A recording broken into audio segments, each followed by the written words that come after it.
delighted now to be joined by a studio guest, fellow Ginner, which is always just makes me joyous. Ben, it's lovely to have you. Hello, Christy. How are you? I'm okay. You? Good, I'm good, thank you. You're representing all the Voodoo Bandits this evening.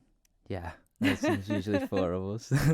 Oh, what are they all doing then? Are the twins still off island, or what's the score? Yeah, no, they're just on holiday, and I'll just take this on alone.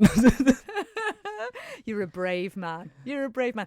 You guys seem to have been so busy recently, and you've been getting superb exposure. I mean, your singles have been played all over the place. Radio 1 the other night.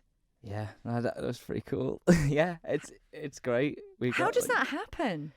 Oh, well, there's this thing called BBC Introducing, and if you're an artist, you can like upload your music to it, and then somebody in a back room somewhere listens to it on one of the regional stations, and you know, if you're lucky and are a chosen one, they'll send it through to Radio 1, and if you're the chosen one again, you might get on their show, and then other presenters pass it around, and you can get on like 6 and another Radio 1 show and stuff. Because was it Giles that played you as well, Giles Peterson, or somebody on 6 No, Music? Jack Saunders was Radio 1, and we've had like Gemma Bradley. Yeah, Gemma Bradley from Introducing, and on 6 we've had like Steve Lamack. Is it Amy Lane?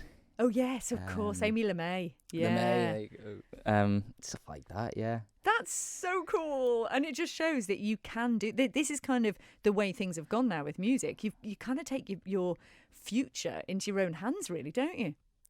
Yeah, I mean, I don't know if our future's in safe hands, but I think when you're independent, you've got to. You don't really have a choice. You've just got to do what you can with what you've got. You know, you've not got like a major label behind you that can really help get you to everybody and fund your stuff. You know, you've just got to do what you can do, and that's all we're doing.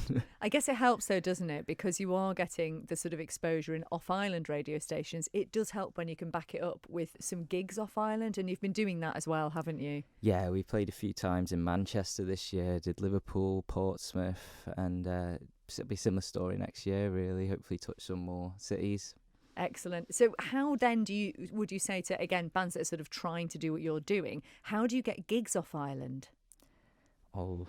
Is that difficult? I think, yeah, everybody's story is so different. So what works for us might be so different for somebody else. But, you know, there are promoters and people that put on gigs. And I think it's tough because they need you to shift tickets. And if you're from a little island in the Irish Sea, how's anyone in Manchester supposed to know who you are to sell tickets for these shows? So it's kind of a hard cycle if you're from the Isle of Man.